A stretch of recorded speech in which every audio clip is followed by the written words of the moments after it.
Des bandelettes de plastique implantées dans le corps des femmes pour traiter l'incontinence. Jamais j'aurais dû faire ça. Une chirurgie mineure qui peut avoir des conséquences majeures. Moi, dans mon cas, la bandelette tire dans mon bassin. C'est sensible, c'est douloureux.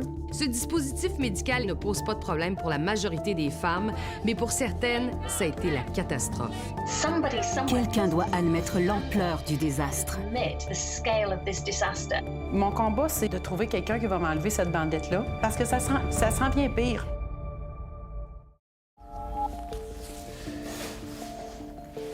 Cynthia Gagné est une super sportive. Le sport a toujours fait partie de sa vie. Mais aujourd'hui, il est devenu synonyme de souffrance. Moi, ça, quand je force comme ça, là, ça me fait mal. Ça commence à tirer. En 2015, à l'âge de 38 ans, Cynthia a été opérée pour un problème d'incontinence urinaire. Depuis, des douleurs empoisonnent sa vie. J'ai mal vraiment dans les aines, au niveau du bassin, des hanches. Ça me descend dans la jambe. En fait, je me sens comme une femme de 70 ans. Comme des milliers de Canadiennes chaque année, Cynthia s'est fait implanter une bandelette de plastique sous l'urètre. On lui a dit que ce dispositif médical faisait des miracles, sans lui dire qu'il pouvait aussi faire des ravages. Mon combat, c'est de trouver quelqu'un qui va m'enlever cette bandelette-là, parce que je veux... Excusez. Parce que ça sent bien pire. Cynthia doit aujourd'hui se battre pour retrouver sa qualité de vie parce qu'on lui a implanté un dispositif médical créé pour faciliter le travail des médecins et non la vie des patients.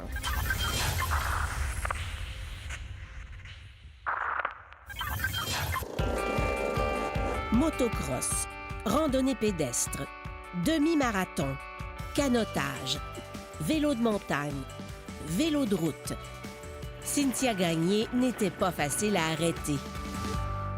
C'est sûr que ma qualité de vie, moi, c'était beaucoup de bouger. L'exercice physique intense peut fragiliser le périnée. Comme beaucoup de grandes sportives, après son premier accouchement, Cynthia Gagné s'est mise à souffrir d'incontinence urinaire à l'effort. Courir puis de me retrouver tout le temps mouillée, c'était très désagréable. Cynthia fait des exercices de renforcement du plancher pelvien, mais ça n'enraye pas le problème.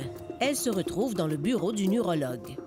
Peut-être que j'aurais pu persévérer, mais là, à ce moment-là, on m'a dit, bien, il n'y a pas de problème, il existe ça, puis ça va tout arranger. Ça, ce sont les bandelettes sous-urétrales synthétiques. Elles sont implantées par voie vaginale pour soutenir l'urètre. Elles ont graduellement remplacé les chirurgies plus invasives, où les bandelettes étaient faites de tissu humain. On en implante près de 11 000 par année au Canada. Chez la majorité des femmes, elles ne créent pas de problème. Mais pour Cynthia, ça a été la catastrophe.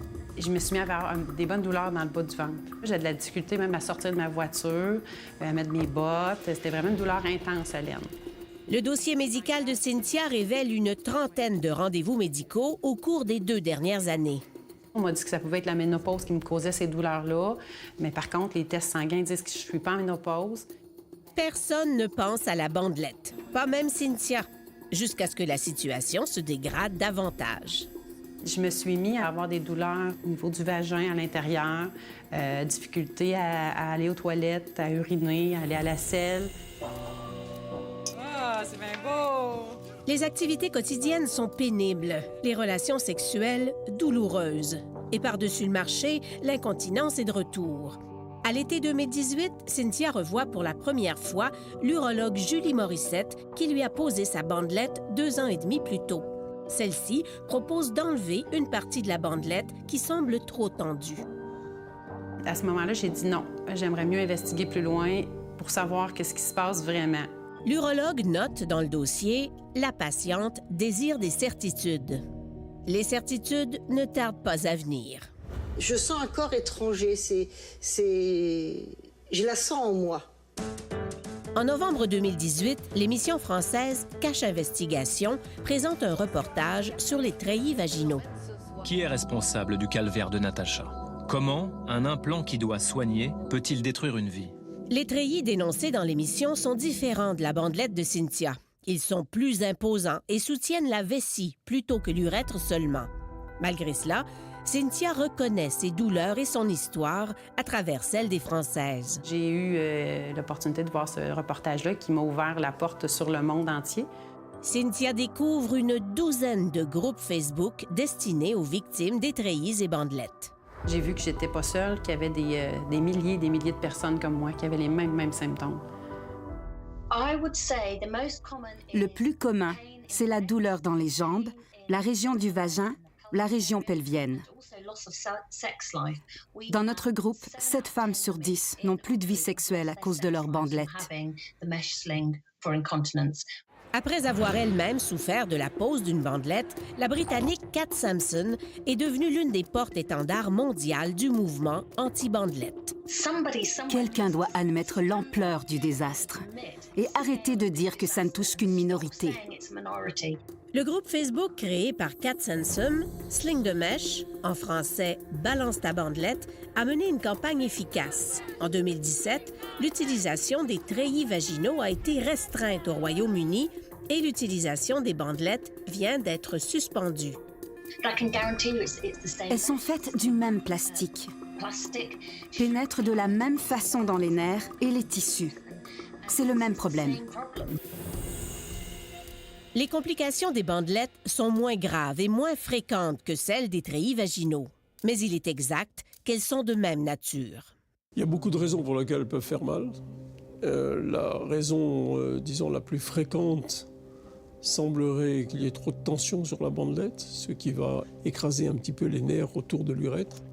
Le docteur Jacques Corcos est un urologue réputé de l'hôpital général juif. Malgré les complications potentielles, contrairement à Kat Sampson, il n'a pas peur des bandelettes. C'est le gold standard pour la chirurgie de l'incontinence urinaire.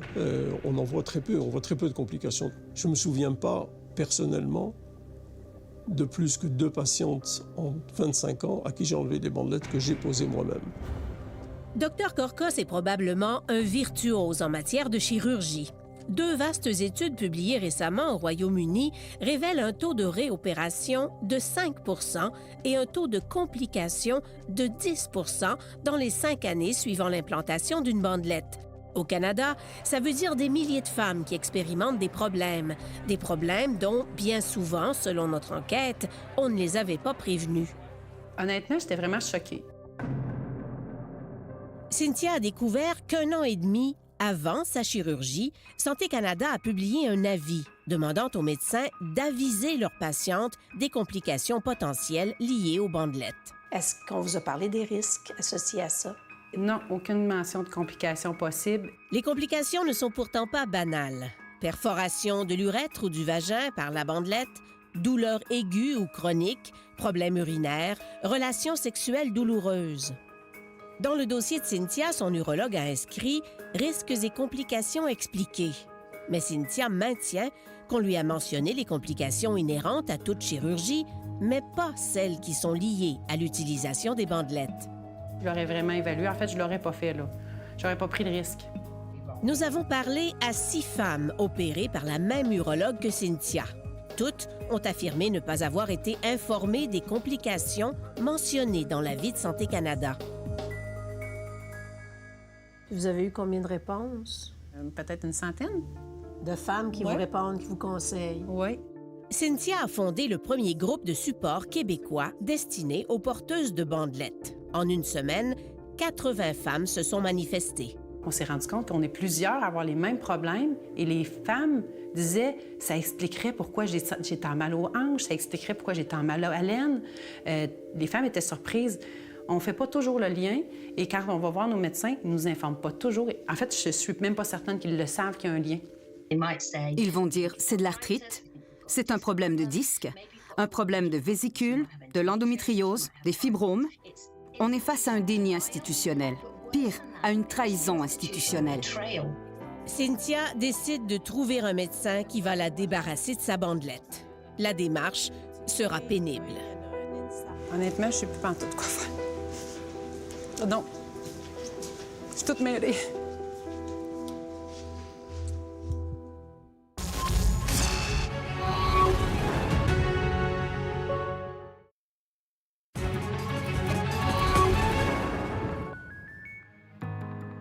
En quelques semaines, Cynthia va consulter plusieurs médecins spécialistes. Premier rendez-vous, Dr Nathalie Leroux, urogynécologue à l'hôpital Sainte-Justine. Elle m'a affirmé qu'elle ne pouvait pas m'enlever cette bandelette-là, que c'était une opération irréversible et qu'ici, elle ne pensait pas que je pourrais trouver quelqu'un qui enlevait ça complètement. La spécialiste suggère de faire une scintigraphie osseuse pour s'assurer qu'il n'y a pas d'infection ou d'inflammation et de procéder ensuite à des injections de cortisone pour soulager les douleurs. Deuxième rendez-vous, l'urologue Jacques Corcos de l'hôpital général juif.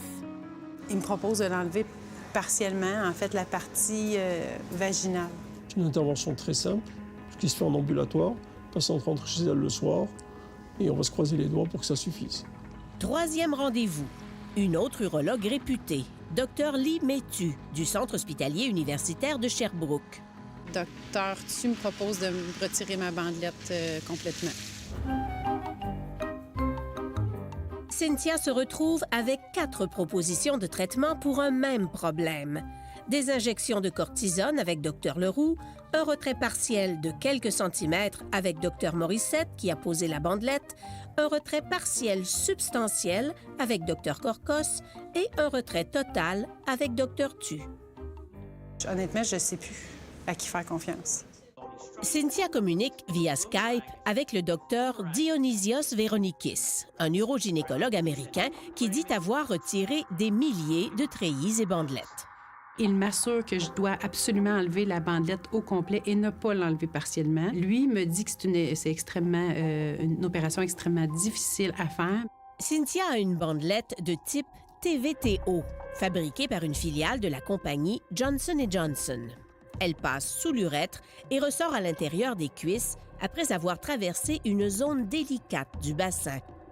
D'approcher cette zone nécessite de couper des muscles des deux côtés, des muscles qui sont pas mal utiles à la stabilité du bassin, à la mobilité de la jambe. L'autre type de bandelette, qu'on appelle TVT, est plus facile à retirer. Dans le TVT, la bandelette va aller se mettre en arrière de l'os pubien. Donc, par une ouverture de l'abdomen, on peut très facilement aller disséquer cette zone et enlever complètement la bandelette. Les deux bandelettes s'équivalent. Alors pourquoi continue-t-on d'installer des TVTO si leur retrait comporte plus de risques pour les patientes? C'est une bonne question aussi. Le TVTO a l'avantage par rapport au TVT de présenter peut-être moins de complications, surtout pour des gens qui n'ont pas vraiment l'habitude de le faire. En d'autres mots, les TVTO sont plus faciles à installer pour les médecins. L'autre avantage qu'il a, c'est qu'il est plus rapide parce qu'on n'a pas besoin de faire de cystoscopie pour vérifier si on embroche la vessie ou pas. Donc les gens préfèrent aller toujours plus vite et ont adopté cette technique. Jamais j'aurais dû faire ça. Cynthia hésite entre un retrait partiel, assez simple, et un retrait total, qui représente une chirurgie majeure. Ça me fait vivre beaucoup d'insécurité. Je vais être honnête, de l'angoisse. Je suis angoissée un petit peu à savoir est-ce que je vais prendre la bonne décision. Si elle opte pour un retrait complet, Cynthia devra aussi choisir entre une chirurgienne québécoise qui en a fait quelques-uns et un chirurgien américain qui dit en avoir fait des centaines, mais dont les services sont loin d'être gratuits. Le montant, on se le cachera pas, c'est un gros montant, là. Combien ça peut vous coûter d'aller aux États-Unis? Environ 25 000 $ minimum. Cynthia décide de se rendre à Saint-Louis, au Missouri, pour rencontrer le docteur Dionysios Veronikis. Le symbole de la ville, une arche d'une hauteur de 200 mètres, évoque tout de suite, pour nous, une gigantesque bandelette. Nous retrouvons Cynthia à l'aéroport. Bon, ça fait bon voyage. Oui. Oui, bon. Oui. Je me suis fait une liste de questions aussi, là. J'en ai beaucoup. Oui, il y en a beaucoup. Il y en a combien, des questions? 12. Oui. Votre but en sortant de ce rendez-vous-là, c'est quoi? Mon but, c'est de repartir rassurée. Puis je vais aller tout chercher les informations pour être certaine que je fais le bon choix, là. On vient du monde entier pour se faire opérer par Dr Veronikis. Après avoir brièvement discuté avec Cynthia, il nous fait sortir pour l'examiner. C'est ici qu'est votre bandelette. OK. Ah! Ça, c'est votre bandelette. Pour la première fois, quelqu'un explique à Cynthia exactement d'où viennent ses douleurs. Il faut toucher la bandelette. Quand je l'ai fait, Vous avez eu vraiment très mal. Dr Véronikis explique qu'avec le temps, la bandelette s'enchevêtre dans les tissus. Dans les aines, elle a lié deux groupes de muscles qui sont faits pour fonctionner indépendamment. Les muscles sont spasmés et irrités. La bandelette s'est tendue et presse sur la paroi vaginale. Un retrait partiel, selon lui, ne réglerait pas le problème. Au début de ma pratique, je faisais des retraits partiels sur des TVTO. Mais les femmes ont continué d'avoir certaines douleurs dans les aines. À Montréal, le docteur Jacques Corcos préfère procéder par étapes. Dans la très grande majorité des cas, l'ablation partielle de la bandelette est suffisante. Si ça ne suffisait pas, à ce moment-là, on pourra envisager d'aller chercher le reste de la bandelette. Mauvaise idée, selon Dr Véronikis. Une ablation de la partie vaginale rendrait plus difficile et risqué, lors d'une deuxième opération, d'enlever les portions qui sont restées dans les aines. Faux. C'est faux? C'est faux. Je suis désolé de leur dire que c'est faux. On pose des bandelettes depuis plus de 20 ans et la communauté médicale ne s'entend toujours pas sur ce qu'il faut faire en cas de problème. La vérité, c'est qu'on n'a pas la solution. Il n'y a pas de registre qui documente ce que vivent les patientes. Personne n'a vraiment réfléchi au problème. Personne n'a la solution. La militante, Kat Sansom, demande que les bandelettes soient utilisées en dernier recours seulement. Elle souhaite qu'on offre d'abord aux patientes des chirurgies traditionnelles plus invasives, mais qui ont fait leurs preuves. Elle admet que la transition pourrait être difficile. Les bandelettes ont été vendues depuis 20 ans comme une solution miracle, économique et rapide. Beaucoup de chirurgiens ne savent plus faire les chirurgies traditionnelles. Tout ce qu'ils connaissent, ce sont les bandelettes. Un recours collectif contre le fabricant de bandelettes Boston Scientific vient d'être autorisé au Canada. Et des recours contre 2 autres fabricants, dont Johnson & Johnson, sont en attente d'autorisation. Johnson & Johnson nous a offert le commentaire suivant. Les bandelettes améliorent la qualité de vie de la majorité des femmes. Le TVT est le traitement pour l'incontinence à l'effort qui a fait l'objet du plus grand nombre d'études. Sachant que toute chirurgie comporte des risques, une discussion entre médecins et patientes pour sous-peser les risques versus les bénéfices est d'une importance critique. L'urologue Julie Morissette, qui a posé la bandelette de Cynthia, n'a pas retourné nos appels. J'ai décidé de l'enlever totalement par le docteur Véronikis parce que c'est un des meilleurs chirurgiens au monde, avec de l'expérience. Nous avons revu Cynthia 2 semaines après sa visite au Missouri. Par contre, je pense que j'ai pas à payer 25 000 $ pour réparer un problème qui m'a été créé par le système de santé. C'est pour ça que j'ai envie de m'adresser à RAMQ pour qu'ils puissent me rembourser une partie de cette opération-là ou la totalité, parce que je pense que j'ai pas à payer pour retrouver la personne que j'étais avant. Un mot en conclusion de ce reportage pour vous dire qu'en Ontario, le gouvernement a remboursé les frais d'une vingtaine de femmes qui se sont fait enlever treillis ou bandelettes à l'extérieur du pays.